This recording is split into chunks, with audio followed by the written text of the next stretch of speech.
नमस्कार प्यारे विद्यार्थियों, कक्षा 6 और 7 की सत्र 2024-25 की हिंदी प्रवाह कार्य पुस्तिका में कार्यपत्रक नंबर 3 को यहाँ पर हल करेंगे। यहाँ सीखेंगे व्यवहारिक व्याकरण यानी लिंग और वचन को समझ पाना। तो लिंग में आप सीख चुके हैं पहले कि स्त्रीलिंग और पुल्लिंग दो लिंग होते हैं हिंदी में, वहीं वचन भी एक वचन और बहुवचन ये दो वचन होते हैं। तो इसका अवलोकन करेंगे। देखिए, पहला क्वेश्चन है, दिए गए चक्र से स्त्रीलिंग शब्दों को ढूंढकर उनके बहुवचन लिखने हैं। तो देखिए यहाँ पर शुरू करेंगे मुर्गी से। मुर्गी स्त्रीलिंग है तो मुर्गी का बहुवचन हो जाएगा मुर्गियाँ। एक मुर्गी को मुर्गी कहते हैं, बहुत सारी उसको कहते हैं मुर्गियाँ। ठीक है। उसके बाद में आदमी, ये तो पुल्लिंग है, इसको नहीं लिखना है।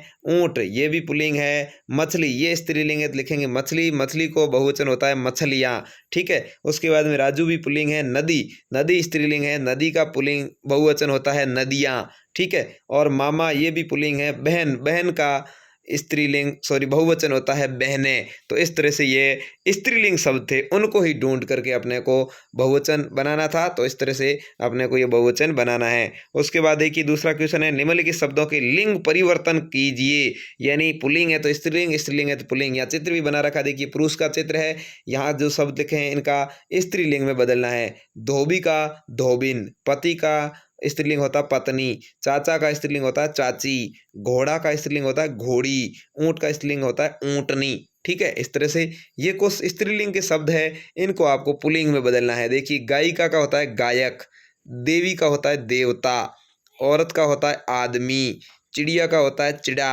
और मालिन का होता है माली। ठीक है। तो ये स्त्रीलिंग से पुल्लिंग और पुल्लिंग से स्त्रीलिंग थे। आपको इस तरह से इनके परिवर्तन करने हैं, आराम से आप लिख सकते हैं। अब देखिए अगला है तीसरा क्वेश्चन, उचित शब्द के प्रयोग से वाक्य को पूरा करना है। आगे ऑप्शन दे रखे हैं, रोजाना दंत मंजन करता हूँ। करता हूँ खुद के लिए है, एक जने के लिए है तो मैं रोजाना दंत मंजन करता हूँ। कमरे में चल रहा है, चल रहा है मतलब एक है, चल रहे हैं तो बहुत सारे होते, चल रहा है तो पंखा आएगा। कमरे में पंखा चल रहा है, एक चल रहा है। ठीक है ना। इसलिए गांव में खेलते हैं, खेलते बहुवचन है तो बच्चे, गांव में बच्चे खेलते हैं। वह हनुमानगढ़ जाएगा तो वह एक जने के लिए आया है, वह हनुमानगढ़ जाएगा। वे हनुमानगढ़ जाएंगे, इस तरह से वाक्य होता तो वे आता। तो इस तरह से ये एक वचन और बहुवचन की समझ विकसित करने वाला शब्द है। अब है वाक्य को शुद्ध करके दोबारा लिखना है। ठीक है। सुरेश गाना गाते हैं, नहीं भाई, सुरेश गाना गाता है, एक जना है इसलिए। सुधा कविता सुनती है, सुधा कविता सुनती है। ये वाक्य बिल्कुल ही सही है, एक वचन में ही है, एक वचन में ही होगा। मैं खाना खाते हैं, नहीं भाई, मैं नहीं, मैं खाना खाता हूँ। वाक्य खाते हैं नहीं होगा, खाता हूँ हो जाएगा। सविता नाचते हैं, नहीं भाई, सविता नाचती है।